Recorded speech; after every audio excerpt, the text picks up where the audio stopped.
Today, Tamana, a New York City native now living in Norway with her partner. Together they run House of Tamanaha, a boutique firm dedicated to designing playful and sustainable spaces for the future, honoring the past.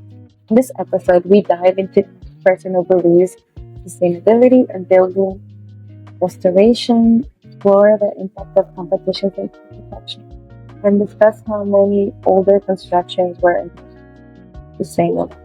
Full name or I'm named for my grandpa, Katsugi. My dad is Okinawan, so my grandpa is Big Cats and I'm Little Cats. But they didn't give me Katsugi because it's a man's name, so I'm just Cats. and does that mean something like the abbreviation of cat? I truly have no idea. To me, it just means my grandpa. Oh, I don't actually know what it means. I don't speak Okinawan, so it's a loss. They had during the Japanese occupation, they forced everyone to learn Japanese. So my grandpa fled to Hawaii, where he spoke Japanese and English. So my dad learned Japanese instead of Okinawan. So I don't know beyond that. I'm sure people still speak it today. What does it mean? I will say that I believe that my last name, my dad told me it means the sound that wind makes, like Tamanaha. I don't know if he was messing with me. When I graduated with my master's, I got a job in Oslo at like one of my dream firms. So I moved to Oslo, and after living there I've lived a lot of places, studied a lot of things, done a lot of jobs in my life. But when I moved to Oslo, I thought after 1 month, oh, this is the coolest country I've ever lived in. So now I stayed. Now it's been almost 4 years that I've been in Norway. Met your partner there or here in New York? I did. I met him in Oslo, and then we moved to the north together. We had already started the firm, but we wanted to launch it here in the north because there's a lot of where we live. It's called Lofoten. Have you heard of Lofoten as the area? Just because of you.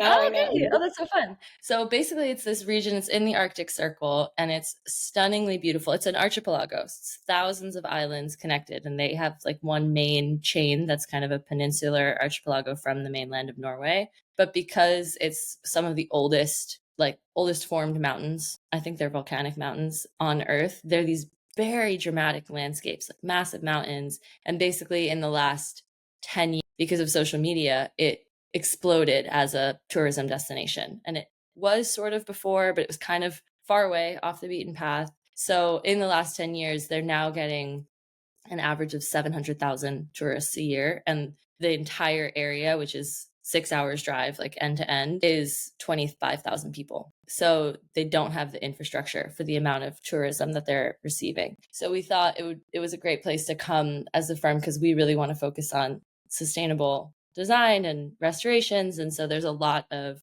just kind of cabins and old things. People have been living here for centuries. So it's really cool. And there's a lot of investment right now regionally to try to bring up the infrastructure to support the amount of tourism that they're receiving. It's a very special area. Are you connected with the city, for example, like building the infrastructure? Do you have influence on that or you? Not yet. Fingers crossed. We'll see. We have some like hopes for our projects that we're going to propose to the Kommune, the like local county here, to try to build community oriented spaces, but it's a long process and they have a lot going on. So nothing for sure yet, but that would be the hope. Yeah. I hope you do that because it seems like you're very interested in sustainability.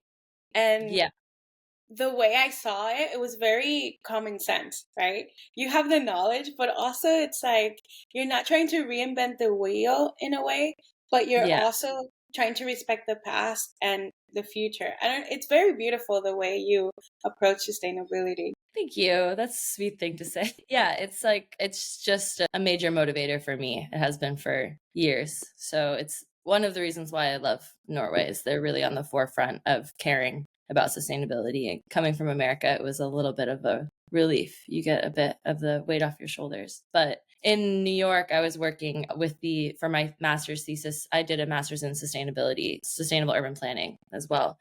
And I then worked with my thesis with the New York City Mayor's Office of Climate Resiliency, doing a program on managed retreat, which was really, really cool. And so you kind of get the double-edged sword in a place like Norway where they're so far ahead of the curve that it feels a little bit like, okay, wait, but there's bigger issues that we should be solving, you know? But at the same time, it's really lovely to be in a space where you're not fighting for the core concept anymore. Everyone agrees, like, yeah, this is important. So that's it can be invigorating, you know, to be surrounded by people who also care. You say the core, it's like your nervous system is relaxed, so you can play, right? So I totally agree with that. I think there's a lot more space to you feel a lot less heavy about it, and it can become a lot more fun when there's already that like base understanding, you know, so you're not working at just the core concept of, hey, this is such a serious issue, can we please pay attention to it? Instead, you're like, okay, we're all paying attention, like, what can we do?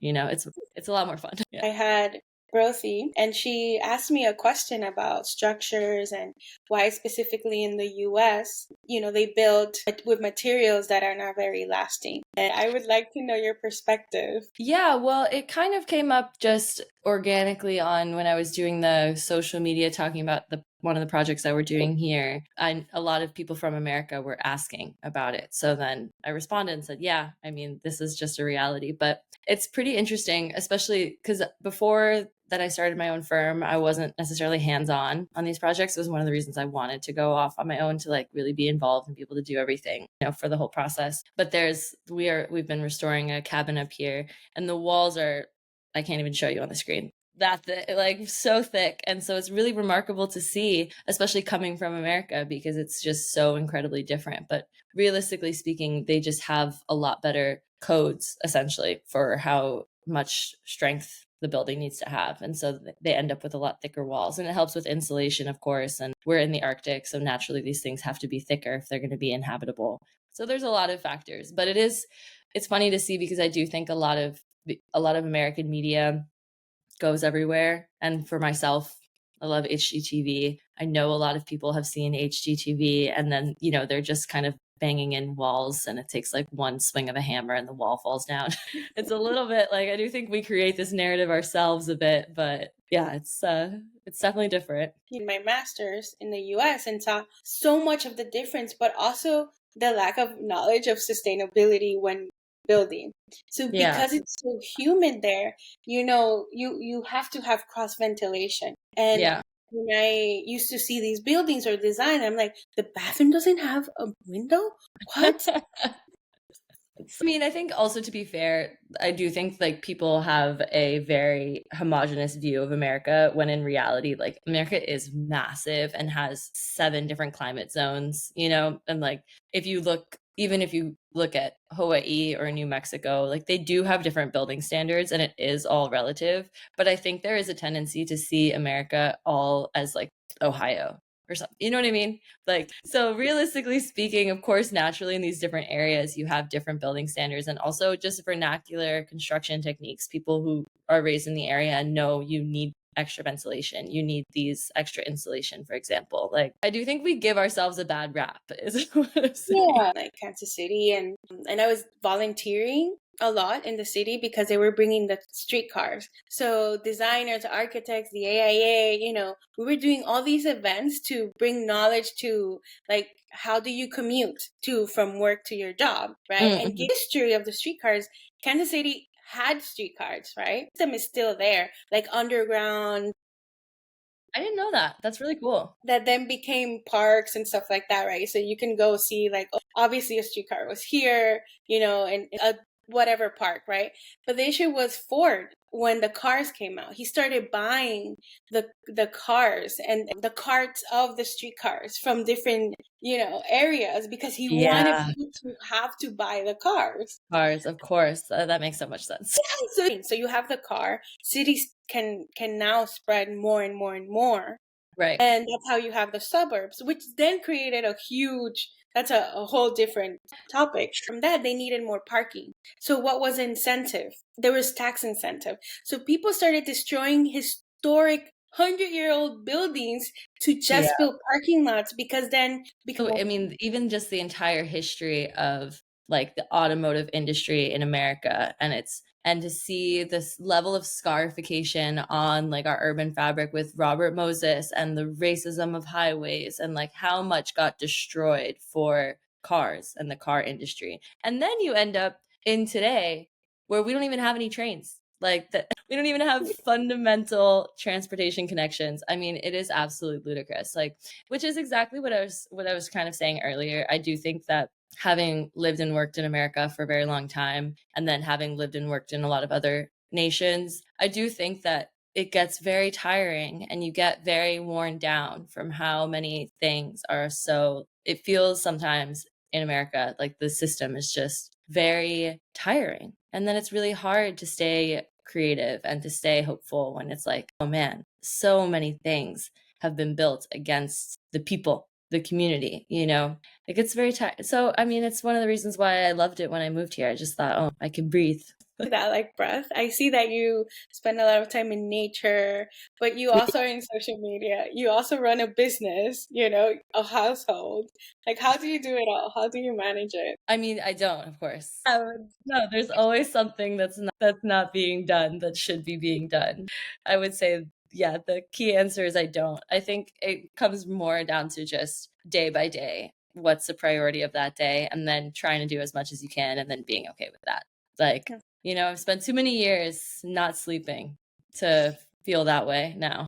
So we go back to the creativity and play, which I think you use a word in your messaging about play, right? Or fun, something. Yeah, when I was first putting together the like taglines for the company, I basically wanted to say that I fundamentally, I think that design should be fun. And I think that there's so much of a narrative of what you should do or shouldn't do or what's like in or out or whatever. And I feel like that's not the point. It's fun. You know, make something beautiful, make something that makes you happy, especially when it comes to interior design. You're the one inhabiting the space. You should enjoy it. So that was one of the things that I wanted to express with my firm, is that I'm not interested in just doing something because that's what you're supposed to do. I'm interested in like having fun with it and experimenting and seeing what we can do. I think that's the great part of design. That you have a very like structured way of seeing certain things. Like I remember one of your videos was this beautiful land, but they have a building that has to be demolished. And I think in general, it's a personal philosophy. One of the reasons why I even got into any of this, like I said, sustainability is a really large driver for me as a human being. And I just find it very difficult sometimes to kind of just create for the sake of creating. And if we can have something that we're restoring, it's just something I would prefer to do ultimately. So I want to, in my life and in architecture, avoid destruction when it's unnecessary. And something like that house, it was really dilapidated, and it would be great to go in and see like what you can salvage. But frankly, that was just too much of a task for what we were interested in doing. So it didn't work out, because it takes a lot longer usually to be able to disassemble things that weren't built to be disassembled and then see what you can salvage, which is why most people don't do it or don't bother. So that you're very clear on your mission and your vision, and anything that it's not within that constraints or structure, it's like, no, I don't have time for you. And I think that's powerful. Thank you. That's really sweet. Move the fluff, and then you're very focused on what you want. Yeah. So. No, absolutely. And I think it also comes down to, of course, realistically speaking, we're in the beginning stages of starting this firm. We're not in a position to turn most things down. It's more of when it's things that are coming from ourselves that we're interested in doing ourselves. Of course, we want to do it the way that we want to do it. Yeah. Otherwise, why? Yeah, design of your table, like how yeah. He really does explain like what you just mentioned about, like, you know, I'm not interested in that because of this. You also mentioned that in the design of your table, which is like, I don't like screws. So that's so funny. Yeah, that's true. That's very true. Yeah. I was like, well, if it's going to be my table, I don't want to have to screw it together. That's annoying. I'm not going to do that. I buy this table. It would have been so cool. It was when I made it to, and it like flat packs perfectly. And there was a brief couple days where we were like, should we sell this to IKEA? And I thought, too much stuff going on. I think it's Blue Dot, and they have a chair. They have a chair that comes in a pizza box. Have you seen that? No, I haven't seen a pizza box chair. That sounds amazing. But I've heard of Blue Dot. I've seen their stuff. So I ordered one because I'm fascinated with this. You know, when I saw your chair, I'm like, oh my God. Your table, sorry. It would have been a great addition to that chair. I mean, I think really what it is I'm one of those people that it seems like you might be as well, where I'm just interested in so many things that if I don't put parameters on it, like I will go insane. Have limited resources in the island. You do trade. So you trade with other people and or you use money. But I was wondering about this trade. I think I have this other theory that maybe the future of humanity is going to go back to trading in some ways or exchanges, collaborations. And it doesn't necessarily have to be monetary, but it does bring up a lot of abundance and it could bring eventually. So tell me more about that and how. Yeah, I totally agree. Honestly, I think just in general that so much of you can already see it happening now. So much of social media has allowed us to rebuild community in a lot of really interesting ways. And I think there's of course validly a huge focus on mental health, like detrimental effects from social media, especially on young people. But at the same time, I think that there's another side of it that's maybe harder to study, but that I have noticed, which is that you're able to really connect in a way that's a lot more organized and a lot more direct, tailored to what you're interested in. So if you think of even things like outside of standard social media channels, but even things like Depop, right? And here in Norway, they have TISA. It's like there's programs for bartering, trading, selling on a very low price, being able to make these exchanges that ultimately is just a way of building community. That was how we did it way back when. And now, because we live in such more urbanized societies, it's a lot harder to build like networks of people that are interested in the same things that you're interested in.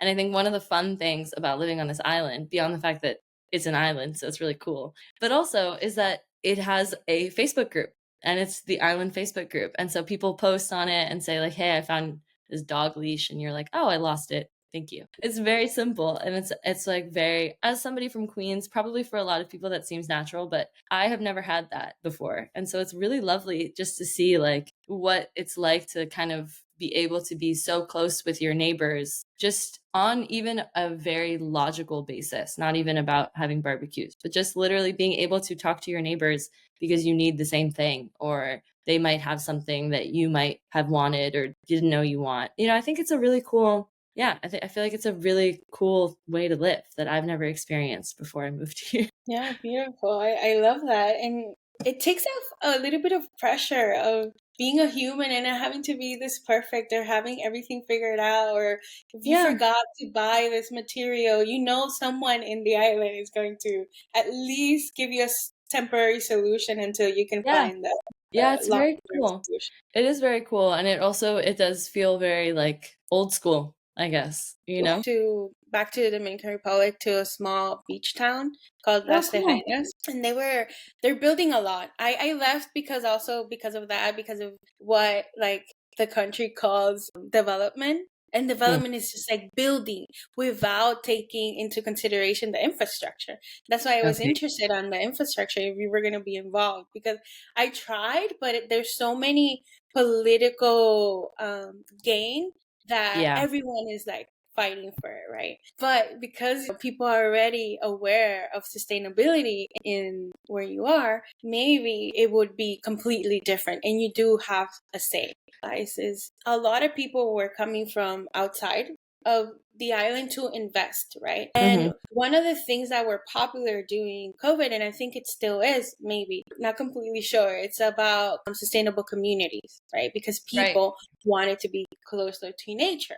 But what happened? There aren't really materials in the island to create the sustainable. So you would have to import a lot of the material or start from scratch, like growing bamboo, but structural bamboo, right? And that it's a really long-term initiative, and a lot of people don't have the time nor the money to do that. So it's a slow process.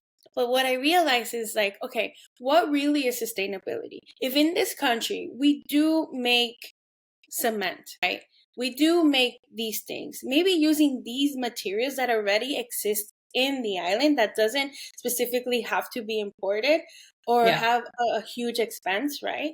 Then we can use that and create some sustainability. So I go back to sustainability for me equals common sense. What do you think I about think it also really sounds like life cycle analysis. It seems really common sense. And it was only when when in my sustainability master's, we had a course on life cycle analysis and being able to do it. And it was one of those things that it's so intuitive, but you never think about. But it's the same concept of, okay, the reusable tote bag only actually becomes more sustainable than the plastic tote bag if you've used it 100 times, for example. But basically, the concept is you have to look at every stage of a material as part of that material's carbon footprint or impact on the earth. And so exactly what you're saying is right. If you compare cement that's locally made to imported cross-laminated timber, that cross-laminated timber might on paper seem like a more sustainable option, but actually if you factor in all of the transportation costs, the transportation emissions, the weights, moving everything, going back and forth between production facilities, bringing it to this location, not to mention how many jobs you're creating locally, you end up being able to see that through the entire life cycle, often, what makes more sense is actually more sustainable. But then what's fun about life cycle analysis is that then you have proof. And then you're like, oh, look at that. So there's really cool platforms that you can do. You can import. They have thousands of materials. You import where you are, you input where you are and what the material is and how much you would need. And then you can compare that life cycle footprint to any other material. So for something like in the DR, cement versus imported wood, you can put in both things, the quantities, the exact location, and it will tell you based off of data that it's quantified. Because otherwise, the other element of it is it feels like an impossible task, right? How do you know how much the truck weighs and how many times it goes back and forth from this factory to the procurement factory to the sealant factory? You know what I mean? So they have really cool now platforms where they've already gathered not all, but a lot of that data for you. And then you can just input and it's one of the ways that a lot of companies are doing for their products life cycle analysis is using these platforms. It's really cool. any go-tos or? We did it on One Click LCA, and I think there's also one that's called Ladybug, but don't quote me on that. I exactly what you're saying, or at least for myself, I love it when you can point to actual statistics and be like, haha. In school, it's like I wanted to push myself so much to do like form and function and all of this and be a little bit different, right? And then I realized years later I would see like design similar to what I did in school, right? And then I was like, really nothing has been truly almost nothing has not been invented, right? Yeah. And so I think you honor that a lot in your way, in your practice. I had which actually hilariously, right before this, I was just filming my next TikTok is going to be about this because for some reason, this came up. I had a memory and I was like, oh, that's actually such a cool story. So I will tell you the story now because I haven't posted the TikTok yet. So when I had this very like light bulb moment, which was in retrospect such an obvious concept. It had just literally never occurred to me. But I had my friend and I, we received a research grant when we were in grad school to go down to Mexico City and study this UNESCO World Heritage building, the city hall that was from the 1500s. And it had just been nominated at the time to lead silver, and now it's platinum, which I just checked because I was making the video. Now it's platinum, which is super cool. And with UNESCO World Heritage buildings, you have to be ridiculously careful with what you do to the building. So they had done a renovation and they got lead silver. And basically we were like, our proposal for the grant was, how did they do this? It's a building they can barely touch. So we flew to Mexico City. We interviewed the sustainability consultants who worked on the project. We went through the building. We studied it. It was really cool. It was a really great time. But when I was talking to the sustainability consultants, we said, like, how did you manage to get it that far without damaging the historicity of the building? And she looks at us and she's like, well, we just took out all the new stuff. And we were like, what? And she was like, well, the building functioned before we had air conditioning and like before we had all these things, the building worked well. So we just took out everything people added in and brought it back to how the building was made. And now it's self-sustaining again. I see exactly. And I'll never forget, I was sitting there and I was like, this is the smartest and yet most obvious concept I have ever How did that never occur to me? And so then it became just an obsession of like how much actually we are so blinded by modern technology that when we think of ancient times, yeah, of course, whatever, chamber pots and the Black Plague, yes. But at the same time, they had to build buildings in all these different climates that would be adequate shelters. And they did them and they were beautiful. And so, of course, they actually did figure out pre all of our inventions, pre all of our technology, how to make inhabitable structures that were self-sustaining. Mind blowing, but so obvious. I don't know. So I think that really just informed me ever since. I'll never, I don't know, I'll never be the same how I think about architecture. Yeah, and obviously it translates into your life and how Yeah. you live your life now. It's very clear that that did impact you. Yeah. It was one conversation and I walked out of there and I was like, okay, well, clearly I've been an idiot because this has never occurred to me, but it seems so obvious in retrospect. And I mean, that's the thing, like we can learn so much architecturally, also like just when it comes to technology and when it comes to how society functions with ancient. I love history. I'm a history person. You decide to participate in this competition, and what drives you, apart from all the things you're doing, to actually take time to submit, Do the projects? competitions. Yeah. It's like competitions are my passion project. I've done them since I was in grad school. And like, I don't know, I just think they're really, for me, what I love about competitions. I did them a lot at the firm that I used to work at as well. And now the difference is I don't have a salary. It's like just myself. So it's a little bit more of a commitment, but I do them with one of my good friends that we worked together previously at a different firm, and we would work on different competitions. But I think for me personally, the joy of competitions is that you get to just go back to the purely creative side of architecture. I mean, of course, there's practical parameters. They want a specific program. They have usually like square meters that you need to reach and like general sustainability goals that you need to reach. But I think one of the coolest things about it is it's such an early phase that you really just get to experiment, and like and within those parameters, and they're always in different locations. So in the EU, most countries, or if not all countries, have to publish any like public impact project for open tender, like for competitions. So we've done now one actually in America, one in Romania, and then one in Norway. And now we're looking into finding our next one. So we do them every couple months, but then you can't do them too often because it takes up so much time. But it's really fun because it's basically like, in a way, it takes you back to your school days. You just get to imagine, and you're not really worried about the budget or the person's taste because you don't know who's judging it anyway. It's just purely like you get to have fun and experiment and imagine what you would like to be there. And realistically speaking, these competitions are open globally, so they're very, very rare chance to win one. But it's more for me about, I think it lets you use your brain in a different way that you don't really get to when you're doing real, like actual projects, because there's so many different factors there. You have the budget, you have the client, you have what the parameters are. It's not the same muscle, I think, that it is when you're doing just like these purely theoretical competitions. Plus, if we won one, it would be amazing. So it's like, you got that too. Yes. A platform for competitions that I fully will not participate in because I feel I don't think it's a very equitable platform for architects. So I think that might be one of them because I see them all the time. It's usually when you have to pay to be a part of it, and it's not going to be a realized thing. In my opinion, I think it's a little bit exploitative of students that are very hopeful and want to participate in the world, So I'm not pro that certain platforms. So the competitions you apply to are free globally. Free. Yeah. And so the difference too is, so also when I was in grad school, we won a competition. It was a student competition. It was free, but it was hosted by HUD. So United States Housing and Urban Development Department. And these are like the ways that so this one, it was for an actual town, and like the city government, it was with my urban planning program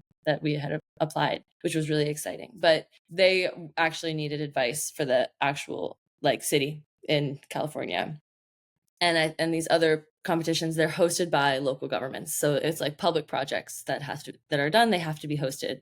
They have to be posted for free. And I personally, having a lot of experience with competitions in a lot of different ways, I find that especially for students, it's very easy to go down this rabbit hole of paying hundreds of dollars to submit on these competitions where you are competing against thousands of other students and your prize win is never going to be realized. It's a relatively minuscule portion of the prize pot that they're gathering. And I find it personally exploitative.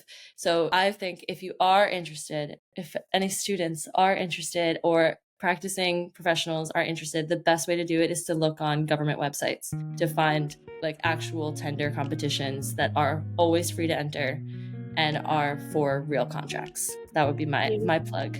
Beautiful. Oh my God. Do you consider yourself an activist, or do you use another? Definitely. Back in the day, when I was in America, yeah. When I'm here, it's like, what am I activizing against? Really, and the language you use and the way you express it, it's very refreshing. Thank you so much for your time. Thank you for for coming on. Yeah, and trusting me, and so. But hopefully, this is the first time of many collaborations. Absolutely. Thank you. Have a good day.